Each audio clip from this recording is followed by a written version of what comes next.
Spirit Island, Nature Incarnate. This is your review for 2. Good day, my name is Joe. Today I'll be going over Spirit Island, Nature Incarnate and how it expands upon the existing base game.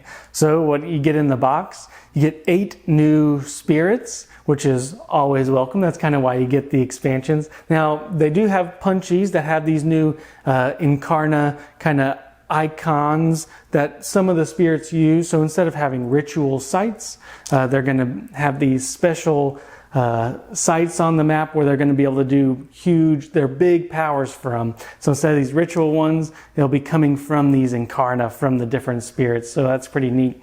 They give you a punchy with some new tokens and some of the Incarnate icons. They'll give you some new fear cards, some new events, a few new powers, and a whole bunch of aspects. Now these aspects are used to enhance the special rules and the innate powers and kind of change up the spirits.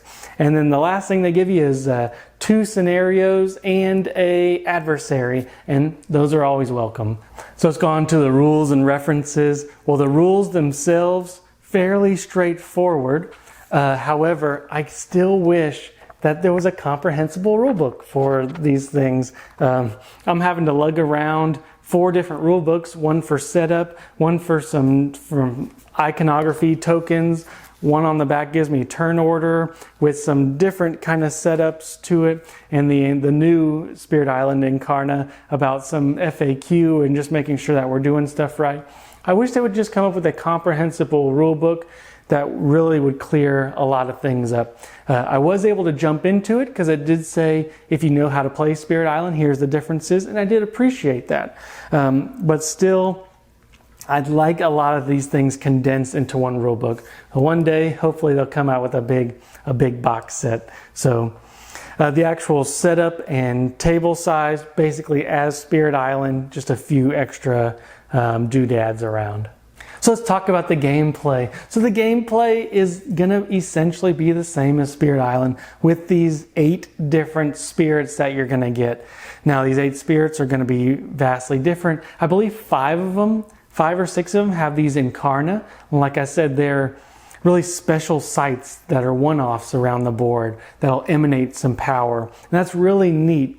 But they also they're all going to be the high to very high complexity heroes. By this point in the game, if you're going to get this, you want some different looking heroes, some spirits that play a little bit differently.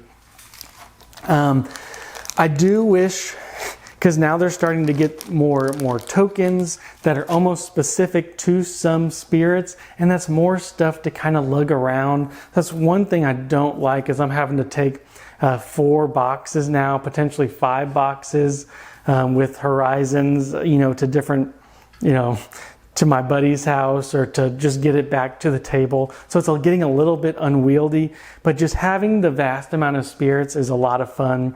What you get in the box, you get an adversary, which plays a little bit different than all the other ones, which is exactly what you want, and just more of the same. If you like Spirit Island, the gameplay is going to be pretty close to the same. So is this good for 2? And I would say Spirit Island is one of my top games for 2. The cooperation that you need between the other player is just really nice. The board's small enough where you can both help each other out, whereas the 3-person and even 3+ really starts to get into, well, there's nothing I can do about your side of the board, so you're just going to have to take care of it. With 2, it's making sure that both players spread across the middle and can be able to balance each other out. Some of the spirits we've played have just been unique and very interesting, from using the Incarnate to the new special rules that come into play.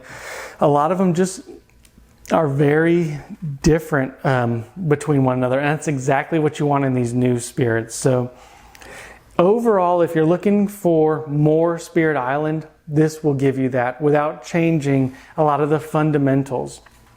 To me, one of the fundamental changes added in Branch and Claw and Jagged Earth, if you don't have Branch and Claw, are these events. I really like the events. I think they add a little bit of flair to it. Everybody wants more adversaries just to kind of mix up the game, but the spirits themselves are amazing. I love that they give you a whole bunch of aspects to change existing spirits. So if you only have the base box and this in your collection, you can still vary it up quite a bit from the base spirits. But if you want more spirits, this is really good. But if you're tired, if you haven't even played the spirits that you have, you may not need it. And like I said, I really like it. I like all the spirits. I like the Incarnate. However, between adding another rule book and another box that we may have to consolidate thing and take just a lot to carry around.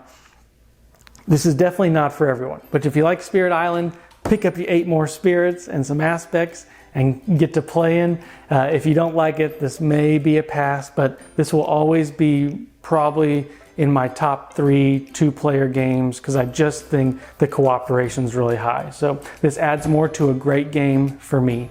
That's all I had for this one. Hopefully it stayed short enough for you to enjoy it. And if you have any questions, leave them in the comments. And until next time.